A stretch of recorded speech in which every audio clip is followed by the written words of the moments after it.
Felona kitambo sana ndauli kamwene be jaukaye hwenyu. Samahani Luhala Mbena.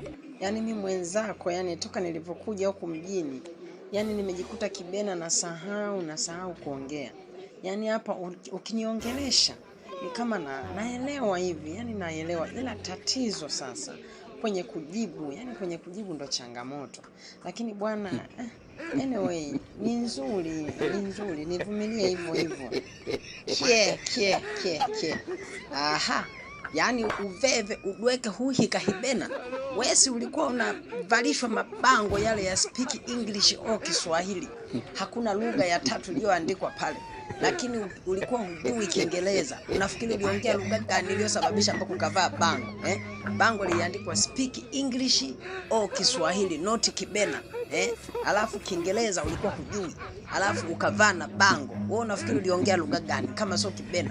Alafu nengu ni wisa wida iwajilo mjini huno, alafu huwezi kuongea kibena. Kwenda zako. Yani vendo kwanza undivifiche. Tena ndio wikale fibaya ndio wese ndio hanja kulangi. Yani veve Felona nengu nisiwelewa kibena. Ha. We, hebu ongea kibena huko, acha masiala. Muone kule Allah. Sio hivyo. Yani kwa sababu tu nimekaa mjini kwa muda mrefu. Lakini mbona kuelewa naelewa. Yani nimekaa hii miaka miwili nimesahau kibena jamani. Na wewe Luhala Mbena usifike mbali na wewe. Jamani.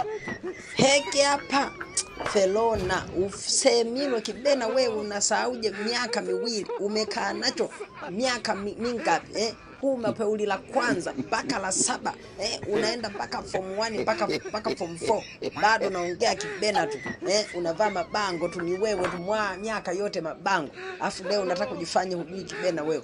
Uvesi walongile paha kibena unaomba ruhusa kwa mwalimu, ndinyilia nibite inje tukacheka darasa zima. Usitaka tuongee mpaka maneno mengine ambayo hayapo.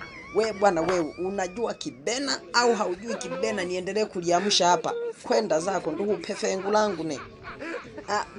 Basi yasiyo mambo mengi jamani. No fuhela. Jahwenyi yuve. Yasiyo mambo mengi jahwenyi. Ala halewi changinye fibaya. Tena wale wako rudie. Tukionana na mimi ni mwendo wa kibena tu. Upulihe. Leo ndi uone si ujingi ndi kuingile kwa kibena ndo kuelewa. Ala kwenda zako.